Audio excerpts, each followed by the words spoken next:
And they were like, so what is the path to follow? Like, do you first do single family fix and flip, then you do multifamily, then you buy a rental? I'm like, who's making the rules? Like, what do you feel like doing, right? What do you want to do today? Do you want to go buy an apartment building? Go research it. You can buy it. You can syndicate. You can find lenders. You can find people that believe in you to come, to come have your back. Like, you can make those things happen. This is the real estate investing experience. We get it.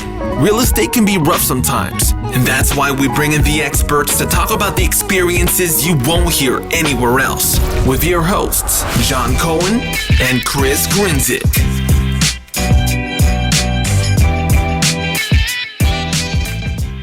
What's going on, guys? Welcome back to another episode of the Real Estate Investing Experience. I'm your host, Chris Grinzik. With me, as always, is John Cohen. How's it going? Oh, we're good. We're hanging in there. We are getting into the full swing of fall almost. It's actually officially yesterday was fall. What I remember from my high school days, I think it's the 21st, right, of the calendar year. But it feels fall. It is very fall-like. But it's nice right now, right? The mornings are a little cold, but during the day, it's like I feel like I'm in San Diego. It's 65, 70 degrees with a light breeze, but a little bit more brisk. But we're good, man. We're rolling. Awesome. Yeah, can't really disagree. Excited for the weather change. Excited for it to cool down a little bit. 40 was a bit much. 40, 45 the other morning was a bit much. But if we can just stay in the 60 range, that would be good. No, I have without a doubt. I've been joking around, right? We are good for complaining, right? We bitch and moan that it's too hot in the summer. We bitch and moan when it's too cold in the winter. True. And then the fall's good and the spring's good, but we complain about that too. It rains in the spring and whatever. So, and then we always say, oh, we love the four seasons, but nobody really does. And everyone just likes to complain. But no, it's been, cooped up in the house for the last 6 months. I think people are going to enjoy the fall pending, Corona aside. So it's going to be fun. We just like to have new things to moan about. That's all. Exactly. We have to. Everyone has to complain. Exactly. With that being said, excited for today's episode. Excited to have our guest on, hear her story and what she's been doing. I think a lot of people are going to relate to her story and what she's been doing. So excited to hear it. So that being said, Leka, thanks for coming on.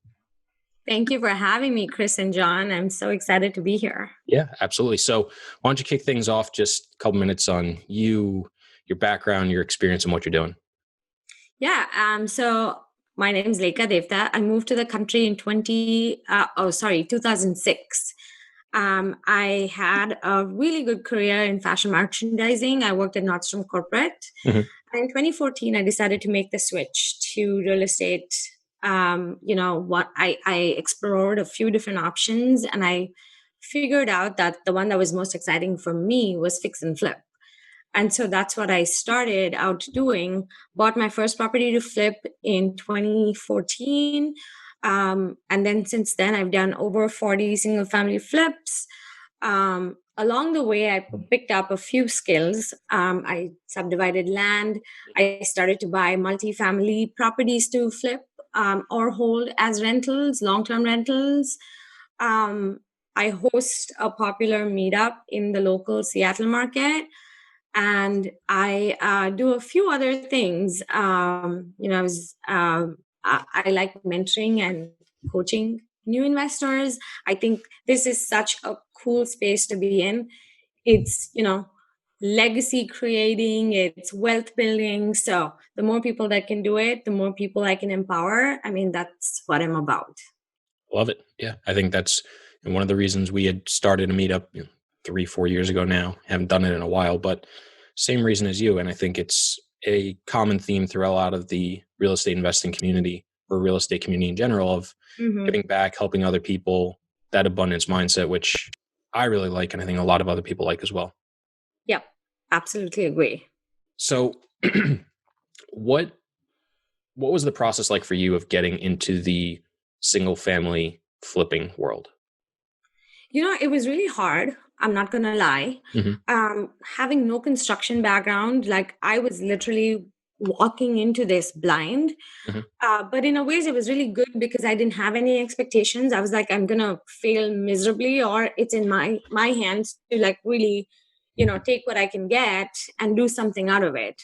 So what I think that helped me the most was really networking, researching, listening to podcasts like this one, reading a lot of books, really immersing myself.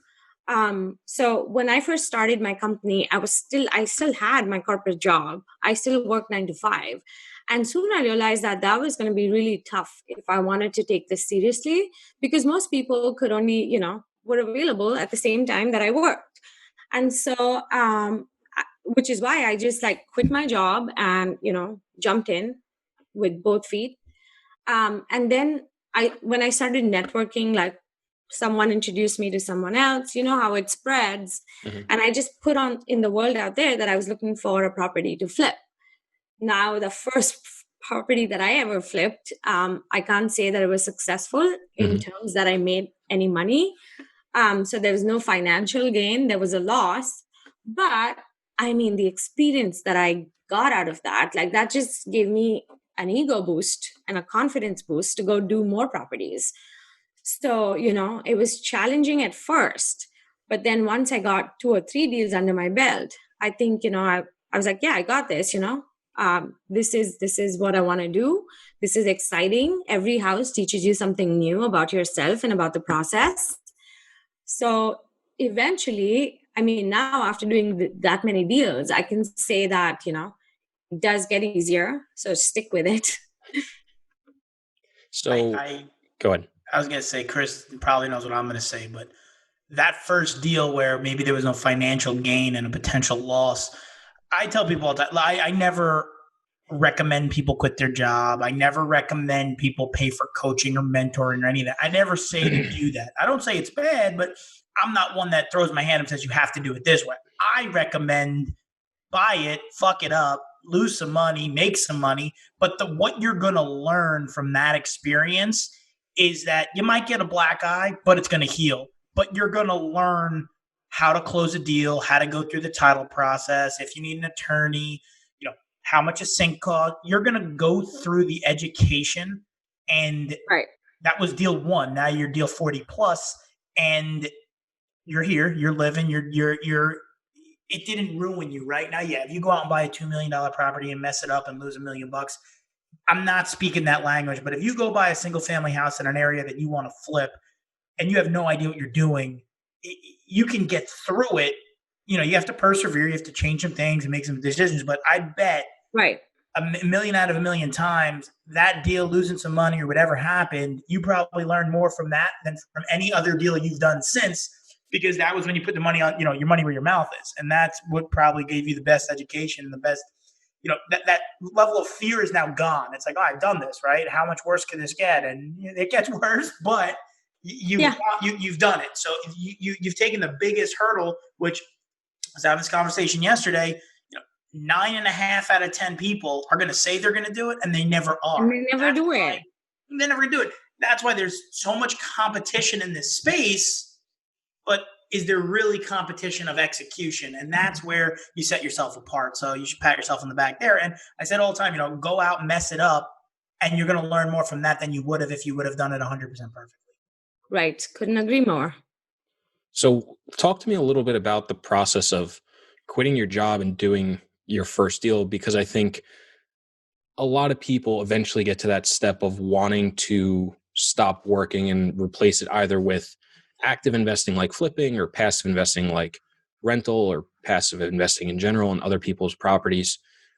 I mean, you did it before you even offset it or started to offset it. But how did you do that? How did you set it up? What was your mindset? Because a lot of people are afraid to take that step. What was you that it was just, Yeah. I think one thing to really understand is for yourself, what is your financial stamina?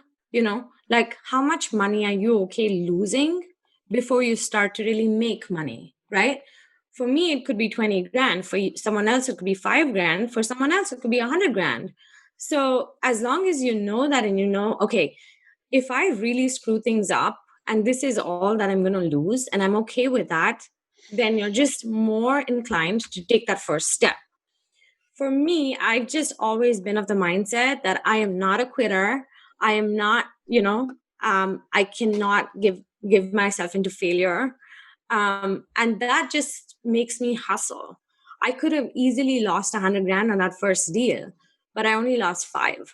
Mhm. So I was like, yeah, if I can, turn a bad loss into an okay loss, much more manageable, digestible loss, then I can do great things because now I have knowledge, and knowledge is power.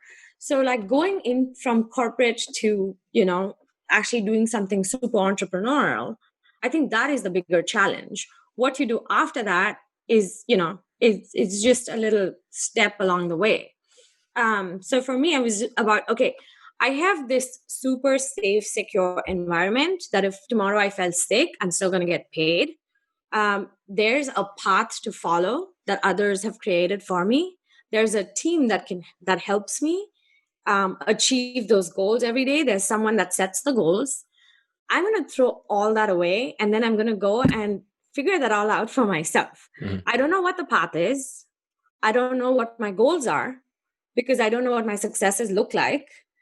And then there's this process that I have no idea about that I have to literally create along the way. I learn, I fail, I succeed, rinse, repeat. What does that look like, right? I have no idea. I don't have a crystal ball. So I think those different steps were much harder to kind of put together than doing my first deal or finding my next deal or quitting my job, because I knew that, if I quit my job, I was going to burn the boats. I have to do something amazing because otherwise I would have to go back to my corporate job, and there's no fun in that. Right. So I was not going to let anything get in the way of that. Yeah. I think So, that piece is important to have, right? Because it's the fear of having to go back to what you didn't like, or fear of, not maybe you didn't like it, but that fear is that's that motivating factor. And I think everybody has to have some reason why they want to do it, because if they don't, it's very easy to not do.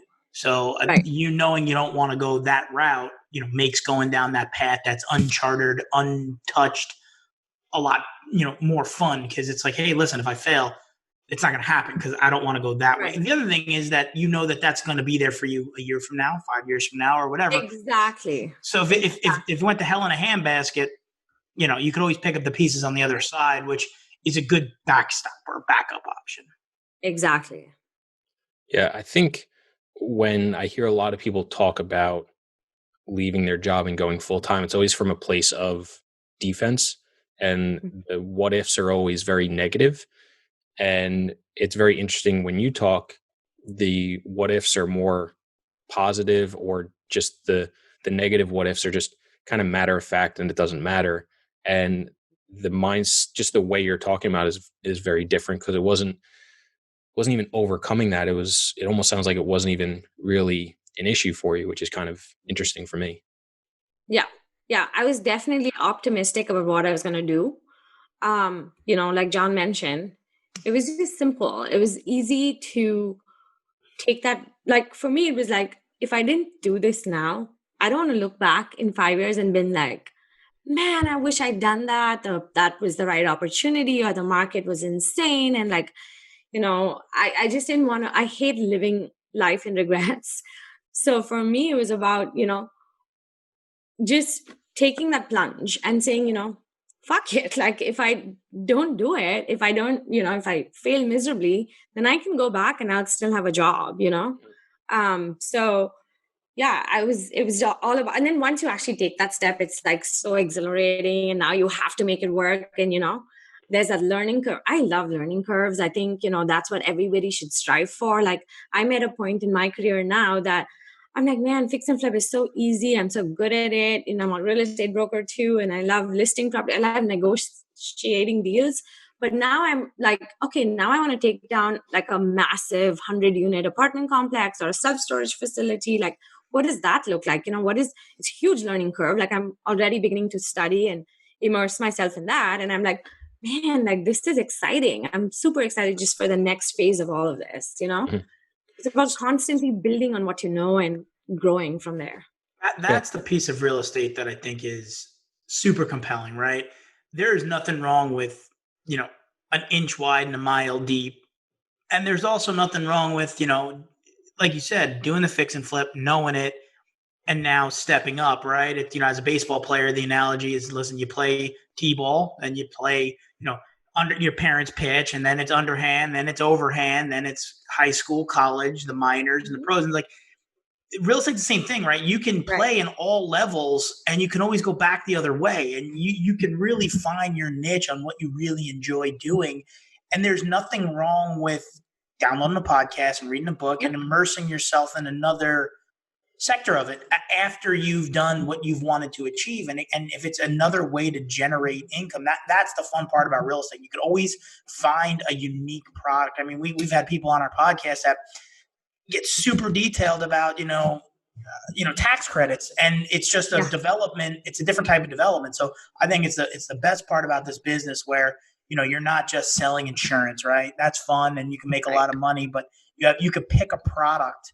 You can specialize in industrial self storage, or whatever, and you could really get super niche focused and be phenomenal at what you do. Or Yeah. you can dabble in some stuff where, you can go take down bigger deals and build. And I think that's the part of real estate, the building part, where you're always looking to build off of that, which is super cool. And as you mentioned, I mean, you're ready for that next challenge, which I think as an entrepreneur, anyone that does this, that's what you look for. You look for those challenges to overcome, not get complacent and just doing another flip if it Right. fits the mold, right? That's the bread and butter, but it doesn't mean you can't, deviate out a little bit, when you feel comfortable.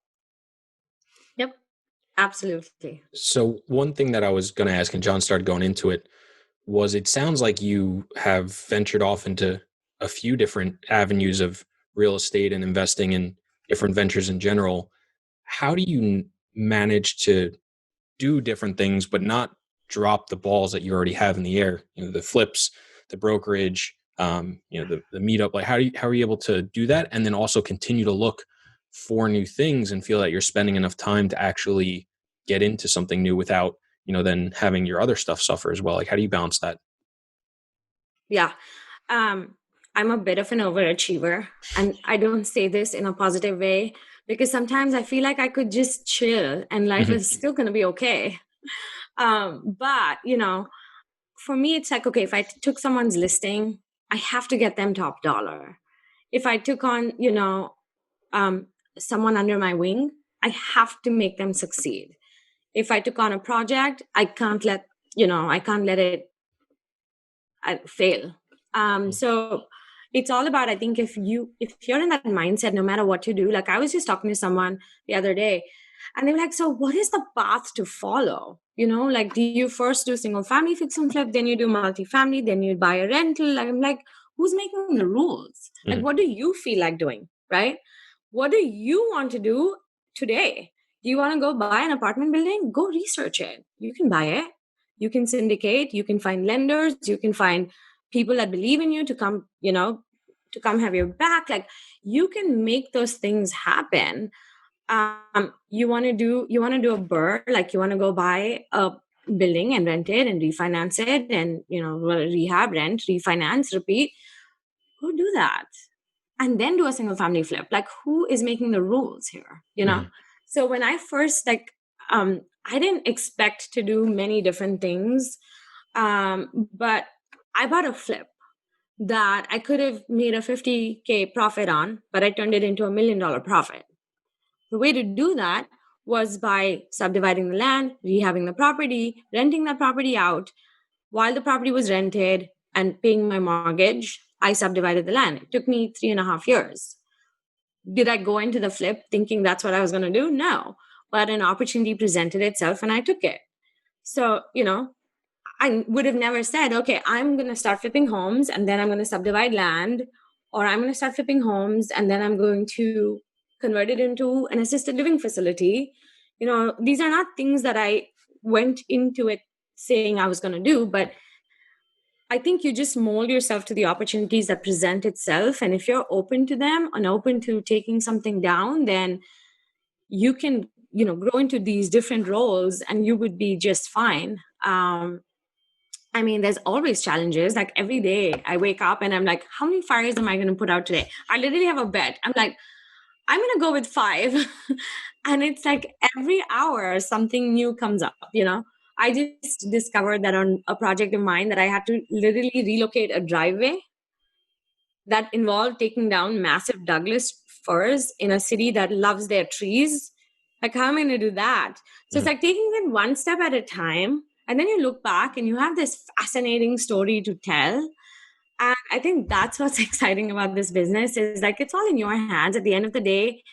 If you can talk to the right people and you can afford to spend a little bit of money to fix your problems, then those will go away. Mhm. You'll be challenged with new problems, but that's life. Yeah. I think you touched on something that's interesting, and I'm curious. I mean, you kind of already answered it, but I want it a little bit more direct. I think a lot of people have that fear of something coming up that they're not going to know how to handle, how to correct, how to fix, know what to do.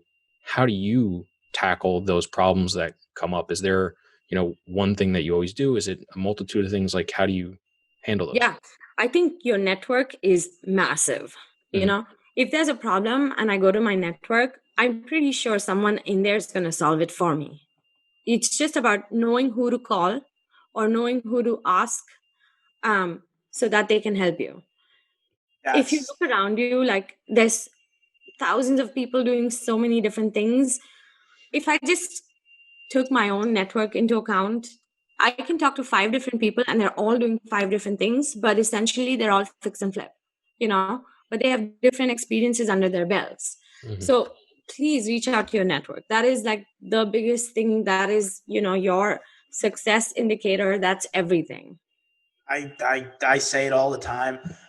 Yesterday, I was talking to somebody about real estate, and I was in a Facebook group, and I saw someone post something, and I was just like, it like blew my mind. I was like, wow, that was really fast. So I just sent him a message and I said, hey, I want to connect with you. Just, I have questions. I want to ask you questions. And I was talking to somebody and I showed him the post and he's like, that's bullshit. And I was like, it might be bullshit. It might not be real, but I'm going to reach out. I'm going to talk to that person. And that's something that I could not tell enough that, a successful real estate investor is not someone that buys a deal for 50 and sells it for 50 million. That may be successful, but you're not going to be able to do that unless you have a database or a potential network of people that you can go to when a problem comes up. You could reach out to someone to potentially help you. Hey, have you ever run into this problem, or can you point me in the right direction? Those are things that everybody should be doing in this space, because what that person posted blew my mind, and it's very difficult to blow my mind. But what Mm. she did, and I'm going to reach out, I'm going to pick her brain. But Yeah. when I was talking to the individual, he's like, what's the point of even asking her the questions? I said, listen, part of this game is part of this space is to do that. It's to reach out to find, maybe she's lying, maybe it's a complete lie Right. whatsoever, but I'm going to be the one that asks the questions. And I don't think people do it enough. So I agree. Your network is so key. And, one of my original goals when I first set out to do real estate was to meet 30 new people every single month, because it gave me 360 people at the end of the year that I did not know. Now, whether they were someone that never flipped anything or someone that had, hundreds of thousands of rentals, at least it was someone I didn't know the prior year. And now it's someone I could potentially ask a question to in the future. Or maybe that rookie person that never did anything 4 years from now has a successful something that can help me where I'm at. So I agree with you. I think it's important. That was a goal I stuck to, just meeting new people every single month, to know it was easy to count, easy to quantify, to whether you know if you did it or not, whatever it may be. And I think it's something that every real estate investor has to do. I know during these times it's a little bit tougher, but actually it's probably easier because you don't have to go to events. You can just, now people just get on the phone and Facebook and Zoom, and you don't even have to leave your house. So it's actually probably easier today than it was, but it's something that people. That's what I did with my meetup is we would meet once a month in person. But then after COVID, I changed it and we are now meeting virtually once a month. I still have amazing webinars and virtual meetups, and like 150 people show up and we network in breakout rooms, and it's amazing. And the cool thing about it is I am able to go network with people in New York or people in Chicago or LA. And before it was just like, who do I know in the Seattle market? But then this is giving me so much insight in so many into different aspects. And you know what? People like you guys are so cool, and you're up to some amazing things. And I would have never found you if it wasn't for virtual, Yep. interactions and telecommunications, I which was agree not a 100%. thing before COVID. Yeah. Well, that's how we spoke first. In the past like month or two, I've just been, reaching out to a couple people a week on LinkedIn just to jump on Mhm. a, 15 to 30-minute call just to know some more people. And just, I'm sitting at home and I can spend an extra hour a day or a couple hours a week. It doesn't take that much time to reach out to people. You can be, very unstrategic and message the 2 or 5 first people you see and just do that really quickly, or you can spend a little bit of time. I was trying to be a little bit more strategic on people I was talking to and meeting, and Right. feel like it would be a good conversation and somebody I want to know. So I would spend 5 to 15 minutes just scrolling through LinkedIn, just trying to find people I thought, hey, interesting, or was interacting with someone I knew and just thought, hey, this is a good person to reach out to. You don't speak to everybody, and some conversations just kind of fall flat on their face and you don't really get anything Yeah. from. But then other conversations, you talk to some people that are really great, and you kind of kick off that relationship for something, you Right. know 12, 24, 36 months from now. So I mean, if anybody listening isn't doing that currently, especially in today's environment, I think it's a waste of time, basically. Yep. Absolutely. So how do you, I guess one of the things that I always think about when going into new space, and it's something John and I talk about a bunch, whether it's a new market in multifamily or a new asset class within real estate, we always worry of how am I going to know I'm getting a good deal when there are already people doing this in the area I'm looking at, and I'm the one getting the deal versus them? How do I know I'm not overpaying for something? How do I know I actually have something worthwhile when I'm going into a new area or into something new? How do you think about that kind of problem or Yeah. dilemma? So, like I said, I one of my core strengths is networking. So when I want to go into a new asset class, right? Some of the things that interest me are, say, self-storage, assisted living. I go and see like who are the key players, you know? And then I talk to them. I reach out to them. I try to network with them. I set up a Zoom call with them. It's really like what people do with me right now is, hey, I want to buy my first massive rental, renovate, or I want to buy a fix and flip and take it down to the studs and rebuild. We set up a Zoom call. So it's really no different. I go find these key players and I'm like, okay, will you mentor me? Do you want to partner with me? Um, Always also add value, because if you add value, you're just more attractive to me. It's the same thing. If Hmm. I want to go, like, I want to do self storage, and um, I know AJ Osborne. AJ just wrote a book on self storage. He's a good friend of mine. Hmm. So I reached out to him and I said, AJ, I want to do self storage. I want to buy something in the next year. Will you help me? He's like, dude, just go find deals and send it to me. Don't worry about anything else. Don't worry about financing it, setting it up. Just go find deals. Send them to me. Chances are I've seen 99% of the deals that you're going to send me, but that's okay. There could be one deal that I haven't seen that's a massive deal. Go send it to me. And so I did that. And he spent 3 hours over the last weekend going through his processes, his underwriting, and I'm like, that is magic, right? Hmm. Like, now if I don't take that and do something with it, then whose fault is that? Hmm. You know? So I am really all about go find the key players, learn from them, see how you can add value to their lives. If there's something that you can help them do, then that's a good way to get into their sphere and just basically cultivate that relationship. Yeah. So in this example with AJ, who, by the way, we had on our podcast, Oh, cool. episode something, I forget. Yeah. How are you adding value to him, or is it something you added value in the past? Like how is that working for you? Like how are you able to, let's say, secure 3 hours of his time to learn this stuff when obviously he didn't have to? I know you said you're good friends, but was there something Yeah. specific? Yeah. So we both actually spoke at a virtual event this Mm. last weekend.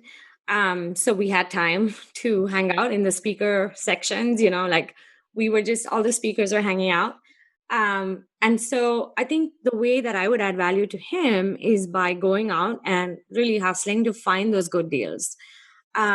Even before I said, hey, can you sit down with me and show me your process? I was like, look, I was just on the Bigger Pockets interview. I spoke about self storage. People started sending me deals. I'm going to share with you those deals, right? Because they're like off market deals, in different markets that he's probably not aware of. And sure enough, there was one deal that he had seen before, and there's one deal that he hadn't seen before. So if I can bring him a deal that he would actually take down, then I'm adding value instantly.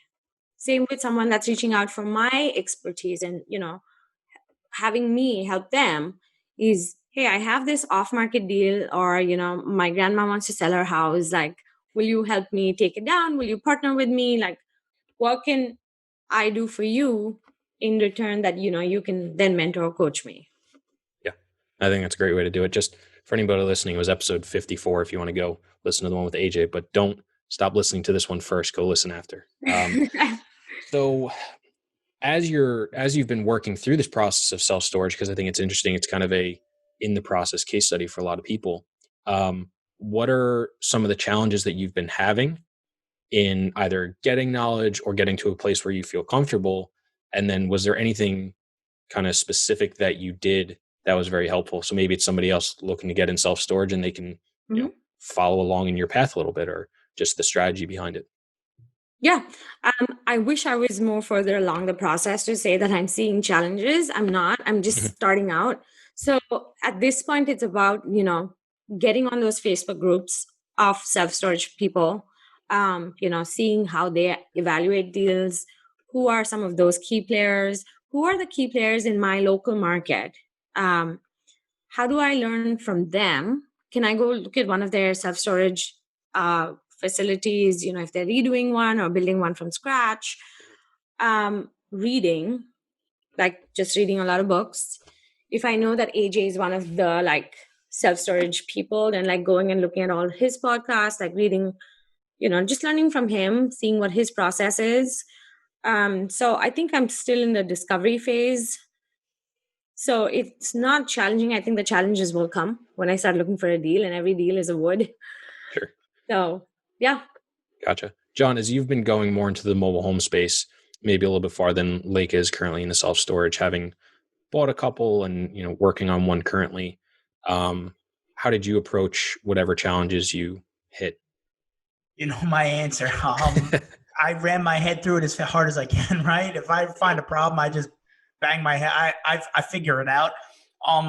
The challenge for us, brokers suck. No offense to any brokers. As a former broker, they're bringing you not deals that are not going to transact for the value that where we want to transact. So the challenge has been playing in a space where we're going to deliver the most value, not only to our sellers, but to the deal.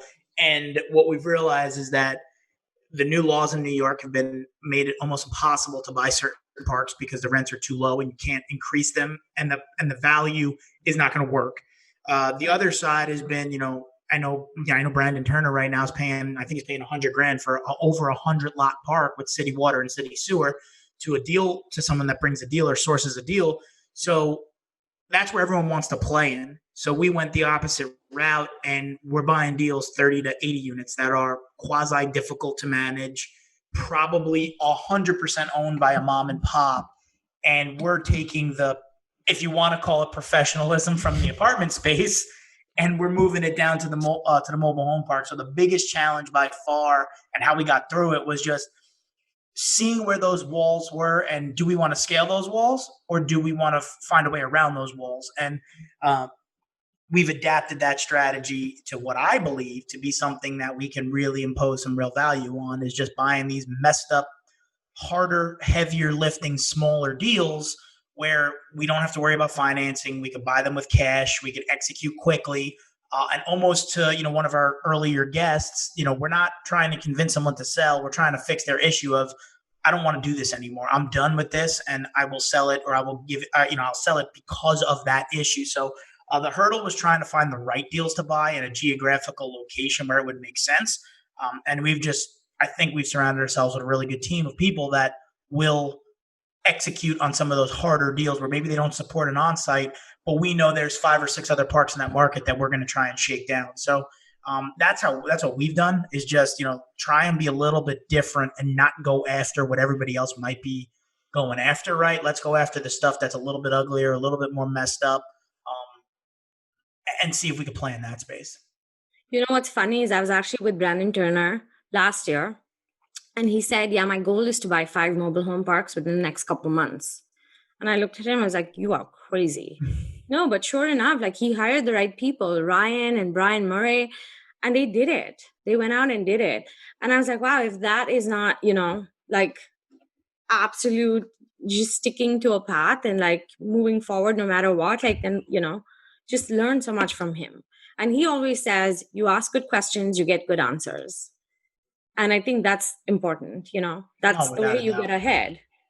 No, without a doubt. So I agree. Yeah. And I think it's just, it's once again, just being a little bit different, right? If everybody's zigging, let's zag a little bit. And that's it. But that's been what we've seen, is how we've sort of overcome those hurdles, right? We've owned some stuff. Right. I know a little bit more about ownership now and some of the challenges, but for the most part, my normal, let's just figure it out after the fact, right? Done is better than perfect. So We'll buy it, we'll mess it up, we'll figure it out. It's our own money. So right. I don't have any risk. And then once we know a little bit more, then we can at least get a little bit more, fine tuned and figure that piece out to really, scale it to a level that I think can make some sense. Mm-hmm.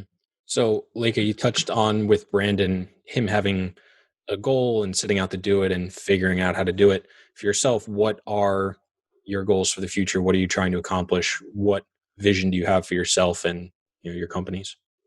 Yeah, so what I want to do is really build out my rental portfolio. Again, like, in 2017, I just kept doing all these flips and making a lot of profit, but then investing it back into my flips, right? So I met another mentor, Thatch Newen. I don't know if you know Thatch, but he is just huge player in my local market. And Thatch said, look, you need to start holding every deal you buy. And I was like, that, I never thought about that. So I was like, okay, let me start doing that. So then I started consciously buying more deals that I could hold. And that's what I've done. And now, since then, really grown my rental portfolio. So I think what's exciting for the future is I am new to the space of flipping multifamily. So like, buy, flip, or rehab and rent, keep it in my portfolio if it makes sense. Like if I can do a cash out refinance and keep it, then I would. But if it just makes sense to sell it, then I will, But it's so much more exciting when you can do 4 doors at one time rather than 1 door at a time. And Chris, I think you and I touched on this briefly on our conversation a month ago, but my doors in this market are so much more expensive than the doors in the rest of the country. Like I just bought a building for 1.2 million and it's a triplex, right? 1.2 million in the Midwest or like Texas or, can get you 50 to 100 doors. So it's whatever works for you and which market you want to be in. Again, the other thing is like, I'm not looking to take down buildings to make just mailbox money or cash flow. What I want is appreciation. If I can make cash flow and still have the building like massively appreciate, then that's great. But this building that I bought for 1.2 is right next to Amazon and Facebook. And so it has already through COVID appreciated to 1.5 in 6 months, 8 months, right? So that is like massive appreciation. I have to put money into this building every single month.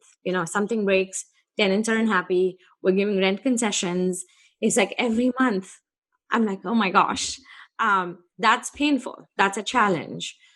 But my goal is to get all my permits and flip this building or rehab this building, take it down to the studs and put 5 units there next year. And then it'll cash flow and then it will appreciate even more. So it's, whatever process works for you. Yeah, I think, that was something we started talking about. And like you said, you mentioned, not only the higher cost, which I think is an important point, especially in the context of podcasts, social media, online marketing. It's all bullshit because people will say, oh, I'm passively invested in 5,000 units. If you do Yeah. $25,000 across, 10 properties, Yeah. it's how you say it, not what you say. Right. So Right. to anybody listening, don't get too hyped up on the number of units people buy or how much they've acquired or what they've done, because Yeah. you never know how much they've made on it, how successful it was, how much money they have in it, How much equity they own in these buildings, right? exactly. Yeah. So You could be over leveraged over 1,000 units, yeah, and someone could have 2 units and have all the equity. yeah, So just, don't get jaded yeah. by You units could or own that. size of buildings. Yeah, that $1.2 million building, you could own it in cash or you could have 95% debt. I have no idea. You Yeah, haven't said. So exactly. for me, Yeah. I don't judge, I'm not judging you Yeah. based on, the units or dollars. And even then, even if I knew, it doesn't matter, because let's say you have $500 million worth of properties. If you fucking suck, that could be worth 300 not too long away. So Yeah. just I encourage everybody not to get too overhyped. But then the flip side of it, which I thought is interesting, is especially in the world of bigger pockets, podcasts, blogs, social media, anybody who says I don't buy for cash flow, it's like you are sacrilegious and you go against everything to do with real estate. It's if it doesn't cash flow, I don't want it, blah, blah, blah.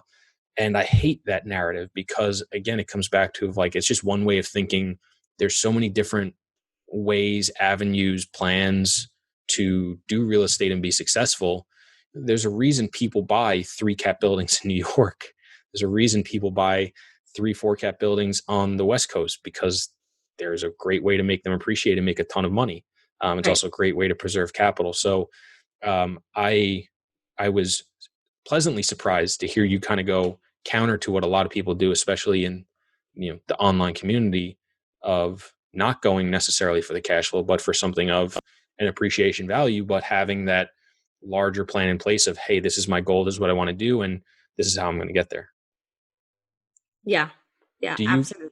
do you get a lot of pushback from people when you say that? Like, do you get a lot of people saying she doesn't know what she's talking about or anything like that? I'm just curious. No, I think people understand that everybody has a different process. Hmm. Everybody also has different needs, right? If that cash flow was important to me, then yeah, I would go buy like buildings that cash flowed, Hmm. right? But that's just not my strategy. My strategy is appreciation. Hmm. So I think everybody has a different process and a different need. So no, I don't get pushback at all. Interesting.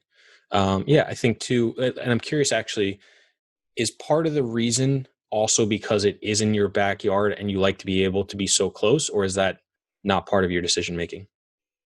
This building that I bought was actually part of a 1031 exchange, and I did not want to be in my backyard. I Okay. wanted to invest out of state. So I actually looked at 70 different buildings Hmm. across the country. I looked everywhere from the East Coast to the South to the West. And I kept analyzing deals, and I was like, I'm just not happy with the return that I'm making. So then I came across this building and I was like, man, it's a no brainer because I know the area. Hmm. I know what's going here. I know how much it has appreciated and how much it is going to appreciate.